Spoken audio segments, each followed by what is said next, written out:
The United States Declaration of Independence clearly states, when a long train of abuses and usurpations, pursuing invariably the same object, evinces a design to reduce them under absolute despotism, it is their right, it is their duty to throw off such government and to provide new guards for their future security.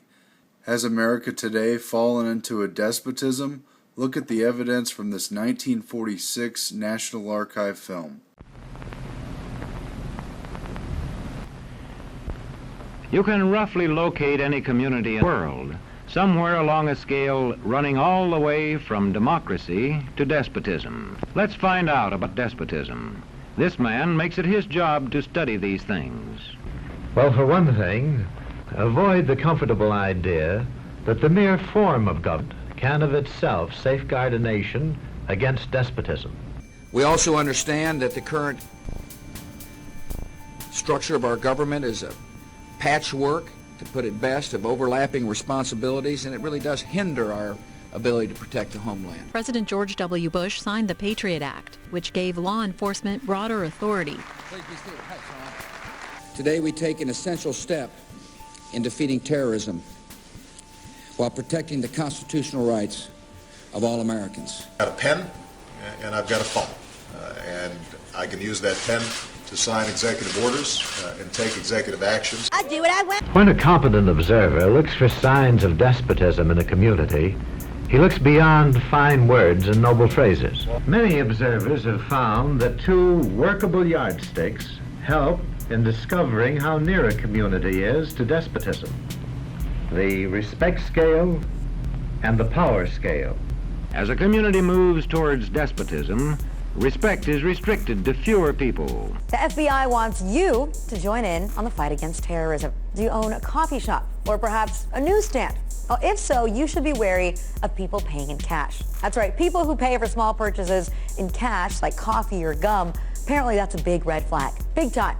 Thank you for doing your part to help keep our hometowns safe. Rocco, he's got to check you. He's just going to check you out, okay? Yeah. Okay. If you can you lift his shirt up? If you don't want to do it here, I could do the thing to a private screening area. A community is low on a respect scale if common courtesy is withheld from large groups of people on account of their political attitudes. It just came out that the Internal Revenue Service has been paying extra special attention to groups that are critical of the government, putting them under intense scrutiny. That means no more illegal wiretapping of American citizens. No more national security letters to spy on citizens who are not suspected of a crime. No more tracking citizens who do nothing more than protest a misguided war. Listen, every time you make a phone call, every time I make a phone call, every time your listeners call into the show to make a phone call, the NSA gets a record of that call. A power scale is another important yardstick of despotism.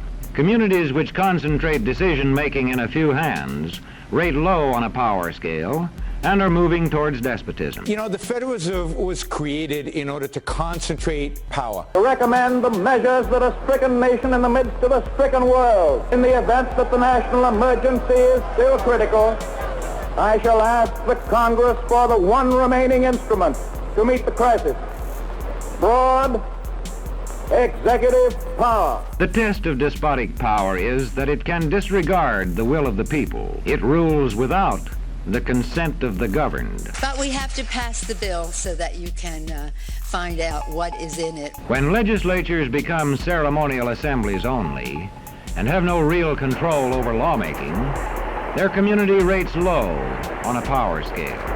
Here wish that I could just bypass Congress and change the law myself. Some folks who wish I could just bypass Congress. Now, I know some people want me to bypass Congress and change the laws on my own. Look beyond the legal formalities of an election in measuring a community on the power scale to see if the ballot is really free. No one who watched it or participated in it will ever forget Election Night 2000. We are projecting that when all the votes are counted, the state of Florida will go tonight to the Vice President, Mr. Gore. So we have a change in our call Florida is now too close to call. We don't just have egg in our face, we've got omelet. Well, I've already shown you video out of Missouri where GOP officials attempted to railroad the selection of delegates at the St. Charles caucus. And I also showed you video out of Athens, Clark County, Georgia, where state officials steamrolled over caucus goers by forcing an unapproved slate of delegates down their throats. I mean, you've probably read in the paper about what happened up in Maine. I mean, there's just a lot of confusion. They said, well, let's have a recount. They said, well, we can't have a recount. They just write these numbers down on pieces of paper and we throw them away afterwards. So it's that kind of stuff that makes you suspicious. The spread of respect and power in a community is influenced by certain conditions, which many observers measure by means of the economic distribution and information scale. If a community's economic distribution becomes slanted, its middle-income groups grow smaller, and despotism stands a better chance to gain a foothold. Millions of Americans have found smaller paychecks. America's Pew Research Center reports middle-class incomes in the U.S. fell over the past decade for the first time since World War II. America prided itself and understood that its health was because of a vast middle class. We're not that kind of society anymore. There's always been a gap between the wealthiest in our society and everyone else. But in the last 30 years, something changed. That gap became the Grand Canyon. This, according to Oxfam, of the world's 85 richest people, is equal to the 3.5 billion poorest people. It's fantastic. And this is a great thing because it inspires everybody, gets the motivation to look up to the 1% and say, I want to become one of those people. I'm going to fight hard to get up to the top. This is fantastic news, and of course I applaud it.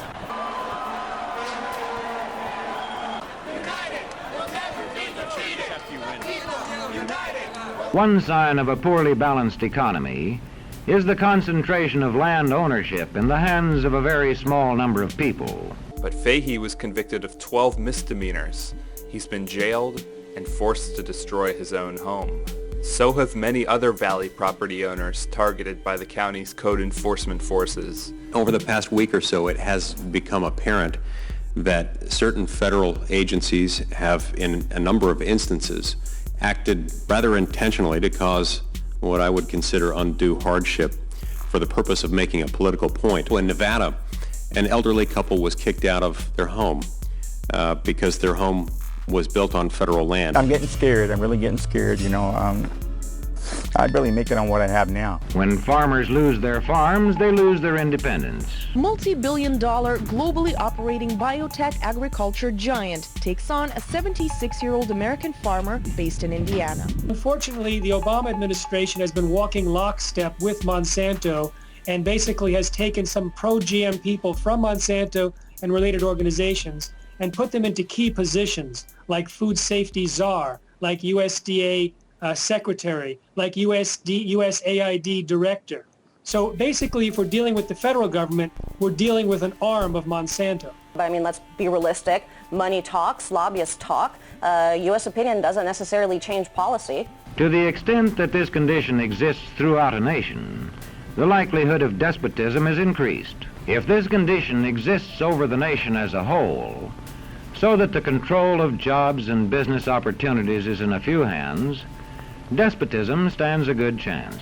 Is this global governance at last? Is it one world, the central bankers in charge? But aren't we all just living and dying for what the central banks do? We are absolutely slaves to central banks. Another sign of a poorly balanced economy is a taxation system that presses heaviest on those least able to pay. Hundreds of companies are saying Obamacare will raise the cost of health insurance for their workers, so they're cutting many full-time employees down to part-time. Corporations are legal fictions, and as such, they don't pay taxes. Only people pay taxes. So if you impose a tax on a corporation, they're going to raise the price of the product, so people pay the tax. They're going to lower dividends, again, people pay the tax. And they're going to lay off workers. Again, people pay the tax. A community rates low on an information scale when the press, radio, and other channels of communication are controlled by only a few people. Our major news organizations have really almost become monopolized. There's only like 3. Our media today is into creating the news rather than reporting it. And when citizens have to accept what they're told. If you have ever said, this administration lied to us 1,000 times about Iraq, the war, and Al-Qaeda, and a new study confirming the administration only lied about those vital matters 935 times. In communities of this kind, despotism stands a good chance. See how a community trains its teachers. Young people cannot be trusted to form their own opinions.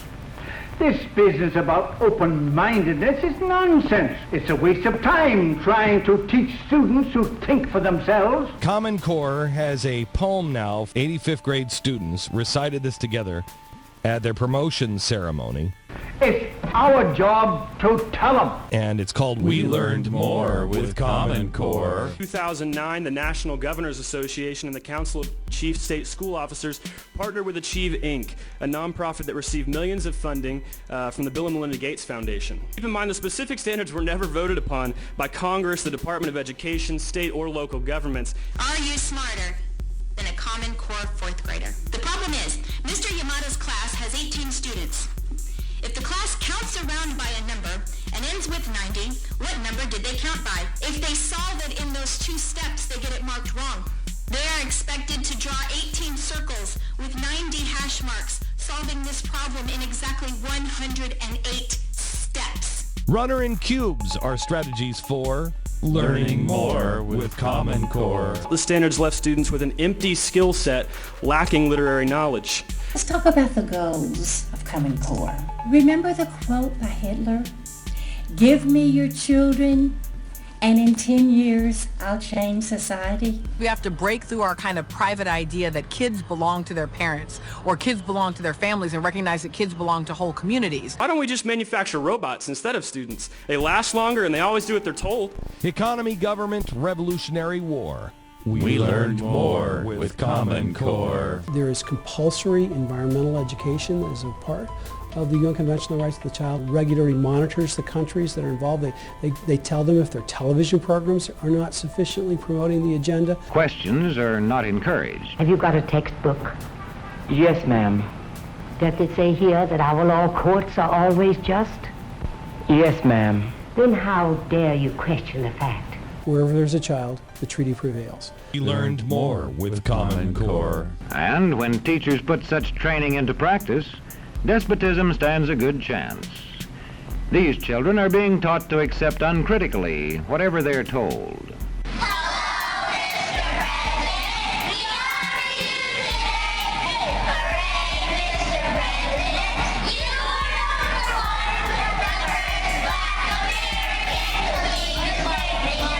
I want you to bless him.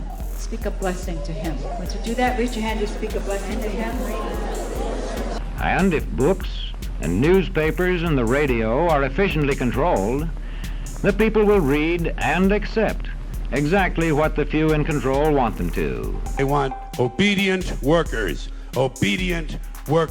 people who are just smart enough to run the machines and do the paperwork and just dumb enough to passively accept all these increasingly shittier jobs with the lower pay, the longer hours, the reduced benefits, the end of overtime, and the vanishing pension that disappears the minute you go to collect it. And now they're coming for your Social Security money.